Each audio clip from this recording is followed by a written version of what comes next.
6.3 지방선거 공식 선거운동 첫 주말을 맞아서 여야 지도부와 후보들 민심 잡기에 나섰습니다. 오늘은 이동학 전 민주당 최고위원, 이준우 국민의힘 미디어 대변인과 자세히 짚어보겠습니다. 어서 오십시오. 안녕하세요. 먼저 오늘 오후 2시에 고 노무현 전 대통령 추도식이 있었습니다. 이재명 대통령도 참석해서 추도사를 낭독했는데요. 고인의 꿈을 완수하겠다는 의지를 밝혔습니다. 어떻게 들으셨습니까? 그러니까 제가 현대사를 길게 사는 건 아니지만 굉장히 충격적인 일이었어요. 그 고인의 죽음에 대해서.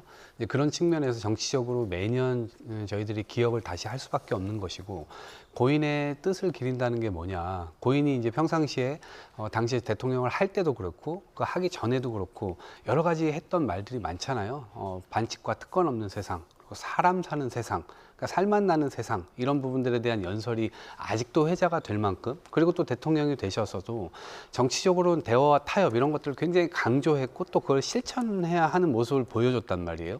이제 그런 측면에서 이제 정치를 후세대로서 하는 입장에서는 여전히 아쉬움도 많고 스스로 부족한 점들도 많이 느끼지만, 그러한 점들을 실제로 이제 실천해 가고 구현해 내가면서 국민들이 좀 잘 사는 그러한 나라를 만들어야 되겠다. 이런 의미를 담아서 말씀하신 것이 아닌가 싶습니다. 대변인께서는 어떻게 해석하십니까?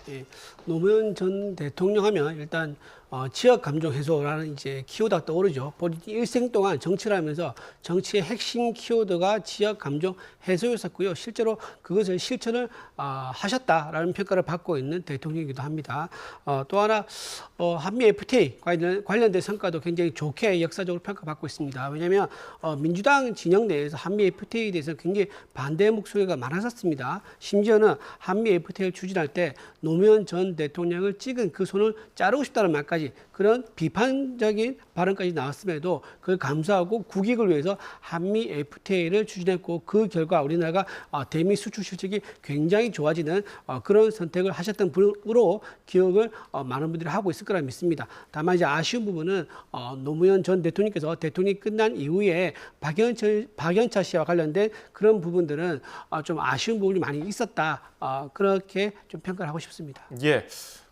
이 대통령도 그랬지만 오늘 여야 정치권 모두 고 노무현 전 대통령 서거 17주기를 맞아서 노 전 대통령의 정신과 성과를 계승하겠다고 했는데요. 민주당은 윤석열의 내란을 막았고 권한을 남용하는 정치검찰의 실체를 밝혀서 노무현 정신을 지켜왔다고 평가했고, 국민의힘은 공소 취소야말로 노무현 대통령께서 끝내자고 했던 반칙과 특권이 용납되는 시대를 다시 열겠다는 거라고 신경전을 벌였습니다. 이건 어떻게 해석하십니까? 지금 정치검찰과 싸운 지 거의 20여 년이 넘습니다. 그 과정 동안 숱하게 많은 정치인들이 그냥 생사람을 잡혔고, 그리고 실제 범죄자들로 만들어졌잖아요. 인위적으로 만들어지는 측면들도 있었고, 그것의 총화가 지금 이재명 대통령이라고 하는 사람이 실제로 후보 시절에도 그렇고 당대표, 야당의 당대표를 하실 때도 그렇게 이제 모함을 당했던 거 아닙니까? 이제 그러한 측면들이 정권을 다시 차지하고 나서 이러한 것들을 지금 바로잡기 위한 노력들을 지금 해가고 있는데, 국민의힘에서는 여전히 엄청난 헌법적 잘못을 저지르고도 그 부분에 대한 인정을 제대로 안 하고 있고요. 그리고 그 지난 정치검찰들이 행했던, 특히 더 구체적으로 얘기하면 윤석열 정치검찰 사단이 행했었던 바로 그러한 일들을 근거로 해가지고 여전히 범죄자 프레임을 씌우고 있는데 여념이 없단 말이에요. 저는 이제 노무현 대통령 말씀이 나왔으니까 말인데요.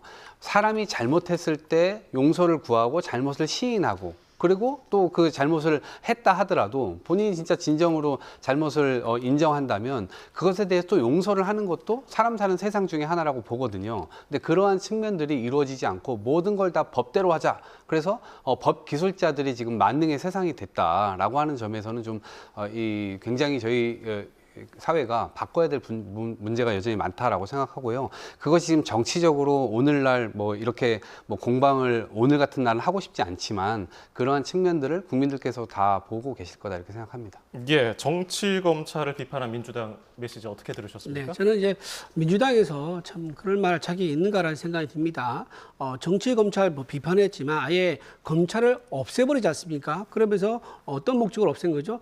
이재명 대통령의 정가 사범 그것도 부족해서 현재 재판을 받고 있는 5개 혐의로 5개 재판을 받고 있는 12개 혐의로 5개 재판을 받고 있는 이재명 대통령의 재판을 없애고 대통령 임기 5년을 확보하기 위해서 공소취소라는 참 듣도 보도 못한 그런 입법을 하려고 하고 있는 거에 대해서 국민들이 많이 분노를 했고 그것 때문에 이재명 대통령과 민주당의 지지율까지 내려가자. 그제서야 마지못해서 공소취소 추진을 중단한 거 아니겠습니까? 만약 정당하고 떳떳하다 그러면 왜 추진을 멈추겠습니까? 본인들도 국민들 눈치가 보이는 거지요. 자, 그리고 지금 삼권 분립, 우리나라는 정말 어려운 과정을 거쳐가지고요. 삼권 분립 국가를 만들었고 공화국이라는 그 이름으로 계속 그 체제로 유지해온 상태에서 국가 경제 성장을 이루어 왔습니다. 그런데 이재명 대통령 오고 나서 본인 죄 관련된 혐의를 없애려고 이렇게 입법부와 행정부, 사법부를 모두 장악하는 마치 중세시대의 왕정국가로 되돌아가는 듯한 이런 모습을 보여주고 있기 때문에 제가 보기에는 오히려 이재명 대통령께서 노무현 추모식에 오셨으면 오히려 다시 삼권 분립 국가를 만들기 위해서 노력하겠다. 이렇게 국민들에게 머리 숙여서 말씀하신 게 더 옳지 않았겠느냐 생각합니다. 예, 오늘 추도식에는 범여권 주요 인사들이 한자리에 모였습니다. 문재인 전 대통령 참석했고요.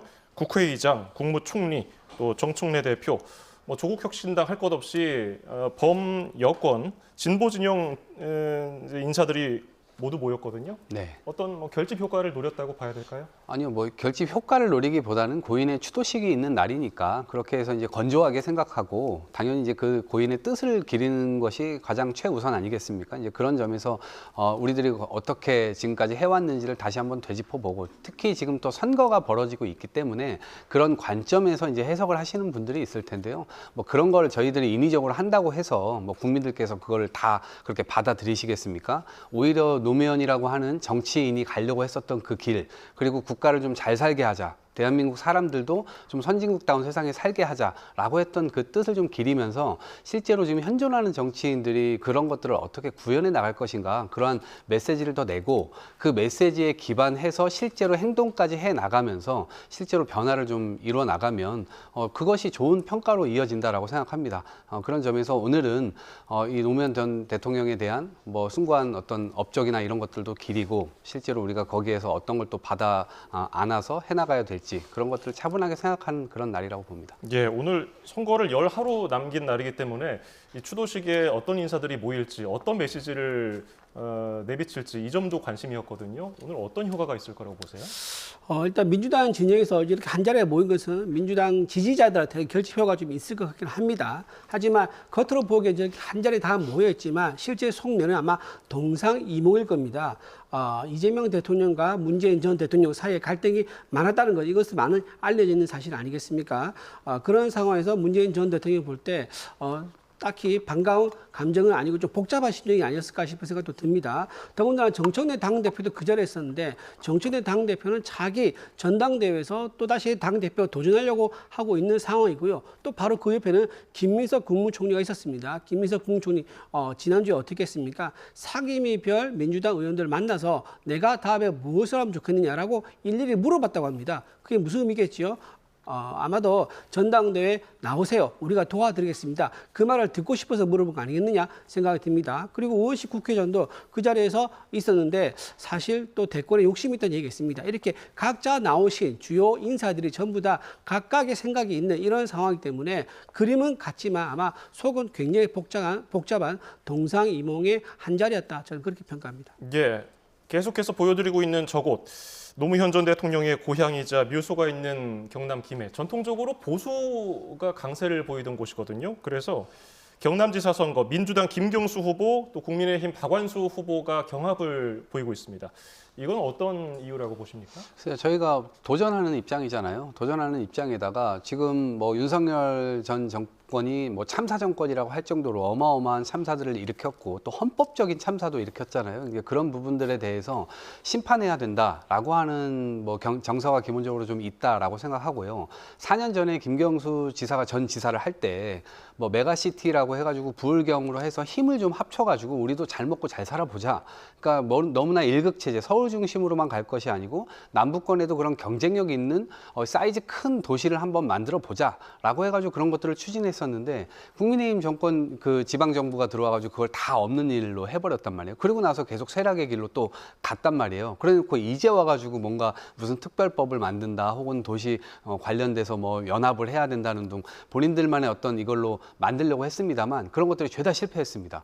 그렇기 때문에 그런 점에서 경남 이 주민분들께서도 상당히 김경수에 대한 호응을 지금 하고 있다라는 생각이 들고 특히나 민주당에서는 지금 대통령께서 5극 3특이라고 해가지고 그 이 부울경에 대한 지원책이라든가 이런 것들도 상당히 많이 지금 만들어 놓고 있는 상황이거든요. 그래서 집권 여당 후보에게 힘을 실어줘야 된다. 그래서 김경수 후보의 지지 여론이 계속해서 좀 소폭 높게 나오고 있는 것이 아닌가 싶습니다.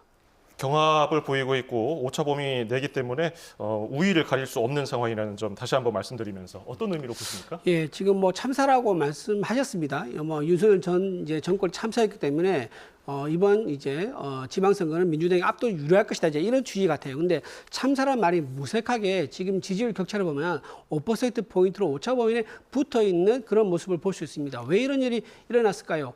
이재명 대통령이 추진하고 있는 본인 죄지우는 공소취소 특검을 추진하는 모습을 보면서 이거 너무한 거 아니냐. 본인이 지금 죄를 지었다고 사법부에 맡기지 않고 대통령의 권력을 이용해서 없애는 거 이것도 참사다라고 생각하는 국민 정서가 많다는 것을 아마 인정하셔야 할 겁니다.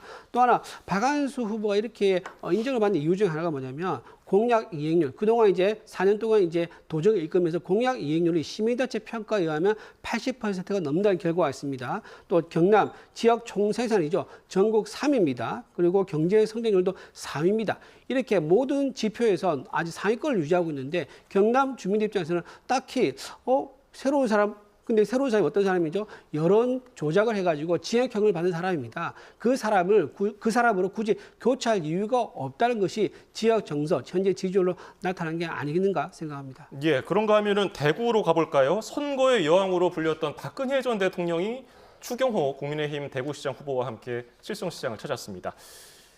실제 여론조사를 보면은 민주당 김부겸 후보와 접전이거든요. 이번 박 전 대통령 지원이 어떤 영향을 줄 거라고 보시는지요? 글쎄요, 일정 소폭 영향을 미칠 수도 있겠죠. 그런데 추경호 후보가 지금 상당히 지금 쫄려 있구나 이런 이제 생각을 가질 수밖에 없는데 상당히 급하죠. 왜냐하면 본인이 경제부총리를 했잖아요. 경제부총리를 했을 때 도대체 한 게 뭐가 있냐라고 이제 손 내밀어 보니까 한 게 없다라고 하는 평가가 지역 정가에서 너무나 많이 나오는 거예요. 아니 본인의 어떤 여당일 때도 그것도 부총리로서의 어떤 경제 실권을 쥐고 있었던 수장이었음에도 불구하고 일을 제대로 못했는데 무슨 대구시장을 시켜주면 그것도 야당으로 지금 해야 되는 상황인데 중앙에 있는 지원이나 재원 이런 것들을 제대로 따올 수가 있겠냐 이런 현실적인 이제 문제가 지역 유권자들 사이에서 한계성으로 작동되고 있는 겁니다.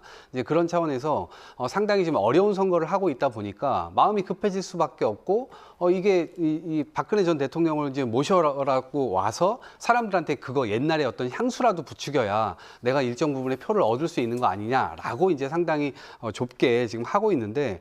저는 어려울 때마다 저렇게 뭐 원로분 모시고 나와가지고 손 내미는 거 정말 염치 없는 일이라고 생각합니다. 현 시대 정치인들이 좀 잘해야지 본인들이 못할 때마다 옛날 분들 데리고 나와가지고 뭐 표 달라고 이렇게 뭔가 눈물로 호소하고 이러는 거 이제 그만해야 된다고 보고요. 본인들에게 실권이 있었을 때 못했으면 왜 못했는지 그 잘못을 구하고 앞으로 어떻게 잘할 건지에 대해서 이야기하면 되지 않을까라는 생각이 들고 반면에 지금 김부겸 후보의 경우는 사실은 은퇴까지 하셨던 분인데 어쨌든 저희가 삼고초려를 통해서 대구 시민들에게 가장 큰 영향 있는 정치인을 어쨌든 공천을 했고 그 김부겸을 활용해달라 그리고 집권 여당 후보로서 제대로 된 지역 자원을 좀 모으는 데 있어서 역할을 하겠다라고 호소하고 있는 만큼 그러한 부분들에 대해서 충분히 유권자들께서 고려하실 거다 봅니다. 예, 박근혜 전 대통령의 공개 행보가 어떤 영향을 줄까요? 박근혜 전 대통령의 소식을 궁금해하는 사람들이 많을 것 같아요. 뭐 TK뿐만 아니라 PK 전국적으로 호남에 있는 지역조차도 박근혜 전 대통령 안부를 좀 궁금해하는 사람들이 있을 정도로 영향력이 있는 정치인 건 사실입니다. 그리고 박근혜 전 대통령이 그리워하는 그리움을 이제 많은 사람들이 하는 이유 중에 하나가 바로 박정희 전 대통령 산업화의 역군, 산업화의 씨앗을 뿌리고 성공적으로 경제 발전에 토대를 마련했던 박정희 전 대통령을 자연스럽게 떠올릴 수밖에 없기 때문이 아니겠는가 싶고요. 지금 현재 우리나라가 AI와 반도체 때문에 큰 경제적 호황을 누리고 있는데 그 씨앗은 결국은 거슬러 올라가면 박정희 전 대통령이 뿌린 씨앗이 열매를 맺은 거 아니겠느냐라고 생각할 수밖에 없는 그런 부분도 아마 박근혜 전 대통령에 대한 좋은 인식으로 아마 작용할 것 같습니다. 그렇다 그러면 아마도 보수층에서도 유보하는 층이 있을 거거든요. 보수 진영 중에서도. 근데 박근혜 전 대통령이 저렇게 나온다 그러면 보수 진영에 있는 유보층들이 좀 더 마음을 돌려서 좀 더 적극적으로 보수 지지로 확실하게 마음을 굳히는 그런 효과가 있을 거라는 생각이 들고요. 방금 이제 말씀하신 것처럼 김부겸 후보가 외부에 있었지만 그래도 대구로 해서 내려오지 않았느냐라고 말씀하시는데 대구에 떠날 때 결코 좋겠다는 게 아니죠. 본인을 재선에 만들어지지 않은 대구 시민에 대해서 별로 좋지 않은 얘기를 했습니다. 호남은 문제가 없는데 대구가 문제라는 그런 공식 인터뷰 말씀을 하셔가지고 그것도 굉장히 지금 대구 시민들의 상처가 됐습니다. 그리고 대구에 머문 것도 아닙니다. 경기도로 올라가서 서울 수도권에서 10년 가까이 있다가 갑자기 또 대구에 내려온 겁니다. 그러니까 떠날 때 아름다워야 되는데 떠날 때 뒷모습이 아름답지 않았고 10년 동안 대구를 떠나 있다가 갑자기 내려와서 대구를 살리겠다라고 말한 것이 대구에서 쭉 국회의원을 해온 추경호 원내대표 옆에서는 딱히 대구 시민에 대해 소과를 매력이 있지는 않아 보인다 말씀드립니다. 예. 국민의힘 장동혁 대표는 그제에 이어서 또 자신의 지역구 충남 보령과 서천을 찾은 다음에 전북 전주로 이동을 했습니다. 전북 전주는 지금 김관영 전북지사 후보가 무소속으로 출마하면서 여권 내부에서 분위기가 심상치 않은데 여론조사 내용까지 함께 좀 보면은 민주당 이원택 후보 그리고 무소속 김관영 후보 초경합입니다. 이런 장동혁 대표의 전북 방문, 전주 방문 어떻게 보십니까? 일단은 서울을 지금 못 올라오는 상황이잖아요. 오세훈 캠프에서 지금 뭐 숟가락 얹지 말라 이렇게 배현진 서울시당 위원장께서 얘기를 하셨는데 원색적 비난을 했어요. 그렇기 때문에 이제 움직일 수 있는 곳은 한계가 있는 거죠. 그리고 전북에 가서 유세를 하신다 하더라도 제가 볼 땐 지금 약간 뭐 무소속 후보가 나와 있기 때문에 그 틈바구니를 뭔가 비집고 들어가서 틈을 벌려가지고 뭔가 더 많은 어떤 자중질환을 일으키려고 하는 그런 심산이 눈에 뻔히 보이잖아요. 근데 제가 볼 땐 그런 효과가 별로 없을 겁니다. 집권 여당에 대한 이 여전히 기대감들이 굉장히 있고 또 이원택 후보가 지금 저인망식으로 이 전북 지역을 다 샅샅이 훑다 보니까 역시 지역 자원에 대한 어떤 기대감들이 굉장히 크고 그런데 장동혁 대표가 만약에 저기서 유세를 하거나 혹은 시장에 간다 하더라도 제대로 손잡고 그 이야기를 들어줄 만한 사람이 있습니까? 또 유세를 한다고 해서 그 앞에 뭐 전북 이 시민들이 모여가지고 구름대처럼 모여가지고 그 얘기를 그래 맞아 하면서 듣겠습니까? 그런 것들에 대해서 다 이제 생각을 하실 것이기 때문에 오히려 초라한 본인의 모습만 노출하게 될 거다. 그리고 그러한 자중질환을 일으키려고 하는 그 시도 자체가 본인 스스로가 지금 제대로 어디 다른 곳으로 갈 수 없는 아주 궁색한 처지를 지금 보여주고 있는 것 아니냐 이렇게 이제 생각될 가능성이 훨씬 더 크다 봅니다. 예, 장동혁 대표가 지금 여당 내에서 분위기가 안 좋은 전주를 찾은 이유는 뭘까요? 지금 이제 방금 말씀하신 도중에 충청도에서 시장 상인들과 손잡고 있는 모습이 보였거든요. 근데 방금 말씀하실 때 과연 내려가서 손이라도 잡아 주겠느냐는 식으로 얘기했는데 영상과 멘트가 달라가지고 좀 우스운 상황이 좀 벌어졌다 말씀드립니다.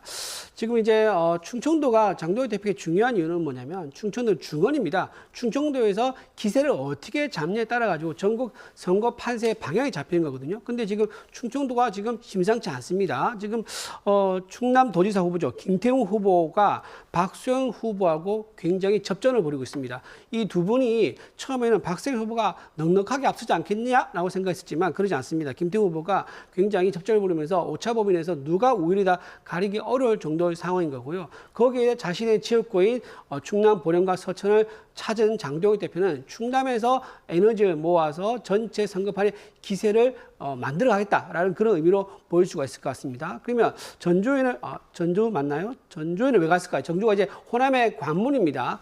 그리고 보령 서천은 충남의 서해안 벨트인데요. 충청도에서 불고 있는 이 보수의 결집 바람을 호남까지 내리고 와서 호남에도 우리가 있다. 민주당에 대한 견제를 우리가 대신할 수 있는 정당이다. 민주당의 어떤 독점을 좀 막아달라라는 그런 의미. 그리고 국민의힘은 전국 정당이다. 호남을 버리지 않고 포기하지 않은 전국 정당이라는 이미지를 주기 위해서 충청도에서 호남으로 내려오는 그런 동선을 짜지 않았는가 생각됩니다. 예. 그런가 하면 국민의힘은 아마 부산 북구 갑 지역도 여러 가지 생각이 들 것 같습니다. 한 발짝 떨어져 있는 민주당 입장에서 한번 여쭤보면은 박민식 후보 또 무소속 한동훈 후보 단일화 여부가 가장 중요할 텐데 박민식 후보는 모친께서 삭발도 직접 네. 해주셨고 또 한동훈 후보를 향해서 배신자라고 지금 공격하고 있는데 친한계에서는 또 신동욱 최고위원이 하정우 후보에게 파이팅한 것을 문제 삼고 있어요. 어떻게 네. 보세요? 그러니까 점입 가경이다 이렇게 말씀드릴 수밖에 없는데 박민식 후보는 지금 굉장히 외로워 보입니다. 왜냐하면 박민식 후보 개소식 할 때만 하더라도 지도부가 우르르 내려가가지고 힘을 실어줬잖아요. 물론 역설적이게도 그 지도부가 힘을 실어준 이후에 박민식 후보의 지지도가 상당히 많이 아래로 이제 향하고 있는 이제 그래프를 제가 봤는데 지금 한동훈 입장에서는 지도부가 내려오면 내려올수록 도움을 받는다라고 생각을 할 겁니다. 그런데 이 싸움의 특징은 뭐냐면 제가 볼 땐 보수 후보들끼리 2등 싸움이 굉장히 치열하다라고 생각을 하는데 보수 패권을 두고 싸우는 거예요. 박민식 후보 대 한동훈 후보가 표면적으로는 싸우고 있지만 실제로 박민식 후보 뒤엔 장동혁 대표가 있다고 봐야 됩니다. 그렇기 때문에 여기에서 만약에 박민식 후보가 패한다면 보수 정당 자체가 상당히 앞으로 뭐 거의 지진 정도가 아니라 거의 땅이 그냥 꺼지고 무너지는 정도의 엄청난 충격에 휩싸이게 될 거예요. 왜냐하면 쫓아낸 한동훈 이 후보가 다시 돌아오게 될 거 아닙니까? 국회의원에 당선 안 돼도요 2등만 하더라도 전 그런 효과가 있을 거라 보거든요. 근데 반면에 그런 점입가경의 상황 속에서 하정우 후보는 나름대로 처음에는 뭐 여러 가지 이제 부침이 있었지만 그럼에도 불구하고 자신의 페이스를 잡고 지금 잘 가고 있는 상황이거든요. 그런 상태에서 하정우 후보가 계속 높게 나오는 지수가 나오다 보니까 실제로 단일화를 할 거냐 말 거냐 이걸로 지금 이 날밤을 다 세우고 있어요. 그러다 보니까 북구 주민들 입장에서는 아니 도대체 국민의힘을 찍어주면 혹은 한동훈을 찍어주면 도대체 어떤 결과가 나오는 거야? 이거 대통령하고 각만 세우고 쌈딱 역할만 하는 거 아니야? 이런 이제 걱정들이 상당히 많이 생길 수밖에 없는 거죠. 그런 점에서 하정우 후보에 대한 뭐 제가 볼 때는 기대가 좀 되고 있는 측면이 있고 장동혁 지도부가 과연 부산 북구까지 다시 한번 지원을 갈 것인가? 저는 이것이 굉장히 관전 포인트다 이렇게 봅니다. 예, 정말 관심이 가는 부산 북갑 이 단일화 되겠습니까? 단일화는 될 수가 없죠. 예, 지금 국민의힘 후보, 박민식 후보가 만약 여기서 단일화를 하지 않습니까? 그러면은 앞으로 부산 북구에서는 영원히 보수정당 후보가 승리를 못할 겁니다. 단순히 여기서 그친 것이 아니라 개인적으로는 박민식 후보가 여기 다시 출마할 수도 없는 거죠. 그리고 또 하나 가장 큰 이유로 할 수 있는데 만약 여기서 국민의힘 후보가 단일화하면서 양보를 한다고 가정을 합시다. 그러면요 실망한 부산 전체에 있는 보수 지지층들이 투표장에 안 나올 거예요. 그러면 어떤 문제가 생기냐? 박형준 시장이 떨어질 위험이 있는 거예요. 그래서 이런 전체에 미치는 영향까지 고려한다 그러면 국민의힘 후보가 단일화한 건 있을 수 없는 일이다. 그리고 핵심적인 내용은 바로 박민식 후보가 말했습니다. 배신자, 보수에 대한 배신자인데 그 배신자에게 후보 자리를 양보한다? 있을 수 없는 거고요. 보수를 망친 당사자가 누구냐? 당사자가 지금 한동훈 후보 아니겠습니까? 여기서는 많은 당원들이 동의했기 때문에 장동혁 대표를 당대표로 뽑아준 겁니다. 그런데 보수 재건을 하겠다? 망친 당사자가 재건하겠다? 불을 지르고 나서 내가 불 질렀으니까 내가 다시 집을 새로 짓겠다라고 하는 건 뭐가 다르겠습니까? 그건 말이 되지 않는다 생각하고요. 방금 말씀하신 것 중에서 박민식 후보 뒤에 장동혁 대표가 있다고 얘기하는데요. 그거 당연하지요. 모든 국민의 후보 뒤에 당대표가 있죠. 민주당도 똑같습니다. 모든 민주당 후보 뒤에 누가 있습니까? 총천도 당대표가 있는 거 아닙니까? 너무나 당연한 얘기를 뭔가 본인 얘기에 이어서 가려고 하다 보니까 억지로 갖다 붙여가지고 장동혁 대표와 무슨 한동훈과의 대결인 것처럼 하기 위해서 그런 말을 억지 말을 좀 하신 거는 좀 유감이라 말씀드리고요. 지금 민주당에서 보면 전체적 제 느낌이 이렇습니다. 한동훈 후보를 상당히 응원하는 것 같아요. 왜 그럴까요? 한동훈 후보가 만약에 보수에 들어온다면요. 그 민주당한테 굉장히 좋은 일 아니겠습니까? 보수가 갈등과 분열을 일으키면 그냥 가만히 누워 있어도 다음 총선에서 자기한테 유리한 구도를 만들 수 있을 것이라는 그런 기대를 하는 분들이 많은 것 같아요. 그런 저는 속뜻을 아마 보수 진영에서 모르지 않을 것이다. 그래서 이번에 확실하게 선명한 보수 후보를 오히려 더 지지할 것이다. 저는 그래 봅니다. 예, 여론조사 부산 북갑 지역 재선거 여론조사를 보면은 누구 하나 뭐 굉장히 앞서는 후보는 없습니다. 그래서 지금 국민의힘과 무소속 후보 간의 단일화 이슈도 계속 나오는 건데 저 지지도는 어떻게 분석하고 계세요? 이렇게 봐야죠. 민주당 후보가 지금 계속해서 1등을 달리는 주로 이제 그런 추세가 이제 발견이 되고 있고 박민식 후보가 20% 박스권으로 지금 갇혀 있는 거예요. 한동훈 후보가 그나마 좀 많이 치고 올라온 듯한 그런 느낌인데 만약에 이제 저대로 그냥 간다고 했을 때는 하정우 후보의 당선은 불을 보듯 뻔한 것이고 그러면 변화를 만들어야 돼요. 변수를 만들어야 되기 때문에 이 둘 간의 단일화를 하든가 둘 중에 한 명이 그만두던가 해줘야 돼요. 왜냐하면 구도가 간단하게 정리가 되어야 유권자들 역시도 그 부분과 관련된 표를 찍기가 쉽잖아요. 그런데 저건 한순간에 정리되지 못할 겁니다. 왜냐하면 이미 이제 선거전이 시작됐고 투표 용지에 이름도 이제 적혀 있습니다. 그래서 누가 하나 물러난다고 하더라도 거기에 X표 쳐서 나오는 거 아니거든요. 이제 그런 차원에서 헷갈림은 여전히 존재하는 것이고 둘 간에 만약에 단일화를 한다고 했을 때 지금 한쪽은 배신자라고 욕하고 또 한쪽에서는 완전히 뭐 윤호개인이라고 욕하고 그런 상태이기 때문에 지지층 간의 이질감이 상당히 큽니다. 그렇기 때문에 단일화를 한다 하더라도 단일화라고 인정하고 내가 저 사람한테 표를 줘야지라고 하는 사람 별로 없고 오히려 하정우 후보 쪽으로 표를 주는 사람들도 지금 생겨납니다. 그렇기 때문에 단일화를 하기도 쉽지 않고 누구 하나 물러나게 하기도 쉽지가 않은 그런 상태이기 때문에 지금 서로가 뭔가를 현상 변경을 할 수 없는 그런 상황 속에 놓여 있다. 이대로 한번 쭉 가보자 이런 생각을 더 하지 않을까 생각합니다. 이제 선거가 열 하루 남았습니다. 국민의힘에서는 저 지지도 어떻게 보고 있습니까? 지금 저 지지도를 보면요, 두 가지 지지도가 좀 나오거든요. 하나는 이제 하정우 후보가 35인 게 있고 이제 한동훈 후보가 31인 게 있고 또 다른 하나는 또 거꾸로 됩니다. 근데 그 오차가 굉장히 유사하게 왔다 갔다 합니다. 이게 무슨 말이냐면 민주당 쪽에 있는 지지층이 빠져가지고 한동훈 후보 쪽으로 이동한 게 아닌가 그렇게 해석될 수 있는 그런 변화가 있어요. 그 말은 무슨 말이냐면 한동훈 후보가 과연 국민의힘 선명한 국민의힘 보수층의 후보인가라는 생각을 할 수밖에 없는 거고 또 하나 아까 제가 말씀드린 것처럼 민주당에서는 한동훈 후보가 차라리 당에 들어와서 죄송합니다. 당선돼서 원내에 들어와서 보수 분열에 어떤 역할을 해주는 게 좋을 수 있겠다. 민주당에서 그게 유리하다라고 판단하는 민주당 지지층이 있는 게 아닌가 싶은 생각이 듭니다. 그리고 또 하나 지금 저 상태가 굉장히 앞으로 확정적으로 또 되면 어떡하나 생각할 수 있는데요. 지금 그거를 가능성 매우 낮습니다. 과거에 부산 수영구에도 비슷한 상황이 있었었지요. 장해찬 전 최고가 공천이 번복됐는데 그때도 어땠냐면 여론조사는요 계속 민주당 후보가 1등이었습니다. 그리고 2등에 했던 국민의힘, 3등에 했던 무소속이 엎치락 뒤치락 했습니다. 근데 막상 까보니까 마지막에 보이지 않는 보수가 결집하면서 국민의힘 후보가 넉넉하게 이겼습니다. 자, 이런 상황이 또다시 나타날 수 있다. 그리고 또 하나 이번에 투표 용지가 무려 7장입니다. 2번 찍다 보면 6번 찍기가 어려울 겁니다. 그래서 저는 현재 나오고 있는 여론조사 결과가 그대로 나타나지 않고 반전의 드라마가 있을 거라고 생각합니다. 예, 민주당과 국민의힘 양당 의견 들어봤습니다. 이동학 전 민주당 최고위원, 이준우 국민의힘 미디어 대변인이었습니다. 고맙습니다.